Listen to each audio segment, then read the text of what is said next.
Parliament అభ్యర్థి బోయ శాంతమ్మక్క గారికి ఇద్దరికి 2 ఓట్లు వేసి బ్రహ్మాండమైన మెజారిటీతో మీరందరూ ఆశీర్వదించాలని చెప్పి కోరుకుంటున్నాం.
ఎజెండా చెలుగుండలకు కట్టడమే జగను ఎజెండా బలిరా బలిరా బలిరా ఎందులో పుట్టిన పులిరా కుర్చీల కూర్చోవడమే నీ ఎజెండా జనమే ఇవ్వాలన్నది జగను ఎజెండా బలిరా బలిరా బలిరా బతుకుల మార్చినది. మీ ఇంట్లో మీ బిడ్డ వల్ల మీకు మంచి జరిగి ఉందా లేదా అనేది మాత్రమే ఆలోచన చేయండి. మీ ఇంట్లో మీ బిడ్డ వల్ల మీకు మంచిగా మీరే నిలవండి అని చెప్పి సందర్భంగా కోరుతా ఇచ్చిన మాట యుద్ధని చెప్పిన కొడుకుల జగను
అసలు సపోర్టు ఎవరికి పెడను ఆయన దురద కొడుతున్నది కొడను.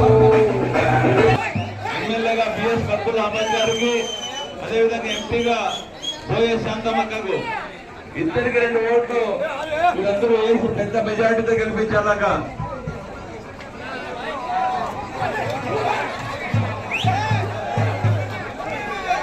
అక్క ఒకటి మద్దూరుకి ఒకటి పోయే శాంతమ్మకి 2 ఓట్లు వేసి గెలిపించాలక.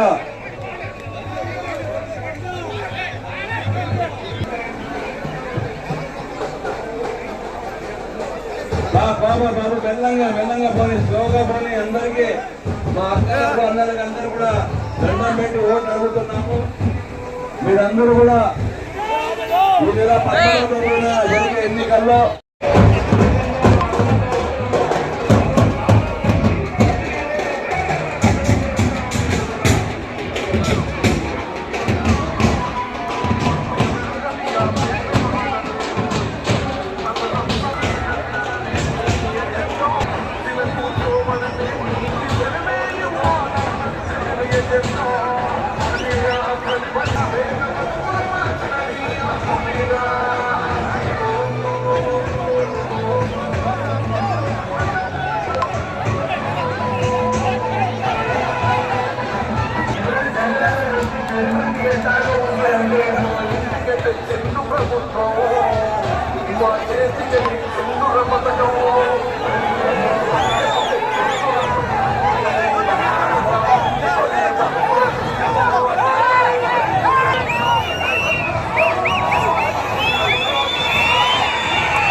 ఈ 4 సంవత్సరాల కాలంలోనే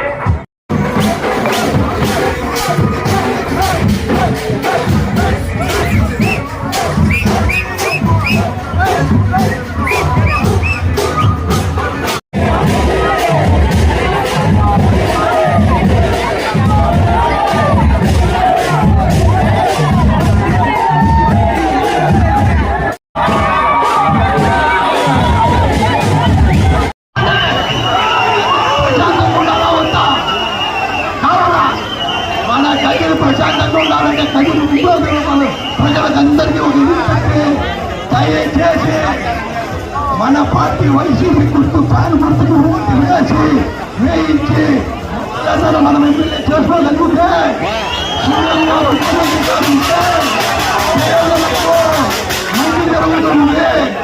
పేదల కోసమే ఓట్లు పడిచను ₹2, ₹3, ₹4, ₹5, ₹45 చేసిన ఘనత నీది. అలాంటిది రాజశేఖర రెడ్డి గారు వచ్చిన తర్వాత కాదు ₹5 40 ₹2 ఇవ్వాలి మళ్ళీ ఎన్నికి తీసుకొచ్చిన వ్యక్తి ఎవరు ఉన్నారంటే మా జగన్మోహన్ రెడ్డి గారి తండ్రి వైఎస్ రాజశేఖర రెడ్డి గారు. ఏమైనా నువ్వు చేస్తావంటే మీ మామ సంపూర్ణ మద్య నిషేధం చేస్తే సంపూర్ణ మద్య నిషేధాన్ని కూడా తూట్లు పడిచి మళ్ళా మద్యాన్ని ఇంట్రడ్యూస్ చేసింది కూడా నువ్వే. ఏమైనా నువ్వు చేయగలుగుతావా? ప్రజలకు మేలంటే చేయలేవు. ఎవరైనా మేలు చేస్తే ఆ మేలుని కీడుగా మార్చే శక్తి మాత్రమే నీ దగ్గర ఉంది తప్ప ప్రజలకు మేలు చేసే ఆలోచన ఆ చంద్రబాబు నాయుడు గారికి లేదు. సోదరులారా గమనించండి, ఈ ప్రభుత్వానికి గత ప్రభుత్వానికి మధ్యన వ్యత్యాసాన్ని ఒక మాట గమనించండి. ఆ ప్రభుత్వంలో మేలు జరిగిందా, ఈ ప్రభుత్వంలో మేలు జరిగిందా ఒక మాట గమనించండి. గ్రామ స్వరాజ్యాన్ని తీసుకొచ్చి ప్రభుత్వాన్ని మీ పాదాల చెంతకి తీసుకొచ్చి రాజ్యాంగాన్ని రాజ్యాధికారాలను మీ పాదాల దగ్గర తీసుకొచ్చి ప్రజలకు సేవ చేసే కార్యక్రమం ఎవరైనా చేశారంటే అది కేవలం జగన్మోహన్ రెడ్డి గారే చేశారు కూడా. నువ్వేం చేస్తున్నావు? ప్రజలకు ప్రభుత్వానికి మధ్య దూరాన్ని పెంచేసి వ్యత్యాసాన్ని పెంచి జన్మభూమి కమిటీ లాంటివి పెట్టి ప్రజలు వాళ్ళ కమిటీ చుట్టూ తిరుగుతూ కేవలం పార్టీలకు దండం పెడితే తప్ప సంక్షేమం నువ్వు కాదు. ప్రజలు మీ ఇంటి దగ్గర మీరు కాలు మీద కాలేసుకొని కూర్చోండి. మా కార్యకర్తలు వస్తారు. ఏ కార్యకర్తలు? వాలంటీర్ అనే పేరు మీద స్వచ్ఛంద సేవకుడు మీ ఇంటి దగ్గరకు వచ్చి మీ అవసరాలను గుర్తించి మీ ఇంటి దగ్గరికి ఇచ్చే కార్యక్రమం చేస్తా అని చెప్పిన జగన్మోహన్ రెడ్డికి కాదు ప్రభుత్వం అంటే ఏదో పైన ఉంటుంది, ఈ ప్రభుత్వానికి అందరూ గులాం చేయాల్సిందే, ఈ ప్రభుత్వం విశేష రేటుని మీరు ఏరుకోవాల్సిందని చెప్పి చంద్రబాబు నాయుడుకు ఒక మారు వ్యవసాయం గుర్తించండి, వ్యత్యాసాన్ని గుర్తించండి. సోదరులారా బాగా గుర్తుపెట్టుకోండి. నేను కూడా గతంలో మారు అపార్థం చేస్తుంది వాస్తవమే. రేషన్ బండ్లు పెట్టినప్పుడు ఈ బండ్లు అవసరమా? ఎప్పటింటో రేషన్ ఇస్తున్నారు కదా, ఆ రేషన్ బియ్యాన్ని ఇంటికి వెళ్ళిపోయి ఆ డీలర్ దగ్గర పోయి తీసుకుపోతున్నారు కదా పేదలు అనుకునేవాడిని నేను. కాదు సోదరులారా, ఇప్పుడు గమనించిన తర్వాత తెలుస్తోంది. సగౌరవంగా మీ ఇంటి దగ్గరికి రేషన్ బియ్యం తెచ్చి విజిలేసి ఊలేసి మీ దగ్గరికి బియ్యాన్ని తూకం వేసి మీ ఇంట్లో పెట్టే కార్యక్రమం సగౌరవంగా ప్రజల్ని గౌరవించే విధానం ఈ జగన్మోహన్ రెడ్డి గారు నేర్పించారు. గతంలో కూడా పెన్షన్లు ఇచ్చేవాళ్ళు. మీరందరూ గ్రామ సచివాలయం దగ్గరకో, మండల ఆఫీస్ దగ్గరకో, పంచాయతీ ఆఫీస్ దగ్గరకో పోయి పడిగాపులు కాసి 1 రోజు 2 రోజులు 3 రోజులు ఎండకు తిరిగి వాళ్ళకి దండాలు పెట్టి గతంలో పెన్షన్ తెచ్చుకునే వాళ్ళు. ఇలా అలా కాదు కదా, మీ ఇంటి దగ్గరకు వచ్చి తెల్లారకు ముందే 6 గంటలకే దండం పెట్టి అవ్వా తాత వితంతు వికలాంగులకు 6 గంటలకే సంక్షేమం అంటే మీ ఒళ్ళో మీ పెన్షన్ వేసే కార్యక్రమం. ప్రజల్ని గౌరవించే విధానం ఇది ప్రభుత్వం చేస్తా ఉంది. ఈ ప్రభుత్వం పేదవాడిని గౌరవించాలా, వాడి సొమ్ము వాడి ఇంటికి చేరాలా, వాడు సంక్షేమంతో బతకాలా, హ్యాపీగా ఉండాలా. అవ్వల్ని తాతల్ని పిల్లలు గౌరవించే విధానాన్ని 3000 రూపాయలు పెన్షన్ చేసే విధానం గమనించండి సోదరులారా. ఈ దేశం మొత్తం మీద ఎక్కడ కానీ ఏ రాష్ట్రంలో కూడా 3000 రూపాయలు పెన్షన్ ఎక్కడ లేదు కూడా. నేను కూడా ఊహించా మా జగన్మోహన్ రెడ్డి గారు 3000 పెన్షన్ 5000 చేస్తాడేమో అని. లాస్ట్ 4000 జమ చేస్తాడు అనుకున్నా, చేయలేకపోయినాం. వాస్తవాలు చెప్పే వ్యక్తి 3000ను 3500 చేస్తానన్నాడు. అది కూడా సగౌరవంగా ఒప్పుకున్నాడు. ఆర్థిక పరిస్థితులు రెవెన్యూ సరిగా లేదు. 2028లో 250 రూపాయలు, ఆ తర్వాత 29లో 200 రూపాయలు పెంచి వేసి 3500 ఇచ్చే లెక్క చెప్తున్నాడు, మోసం లెక్క కాదు. అవతల చంద్రబాబు నాయుడు చెప్పారు 4000 ఇస్తా అని చెప్పి నమ్మద్దండి. అబద్ధం చెప్పేది అలవాటు అయిపోయింది ఆయనకు. ఆయన రాజ్యాధికారంలో కూర్చోవాలని ఆలోచన తప్ప మీకు న్యాయం చేయాలనే ఆలోచన ఎప్పుడు ఉండదు కూడా.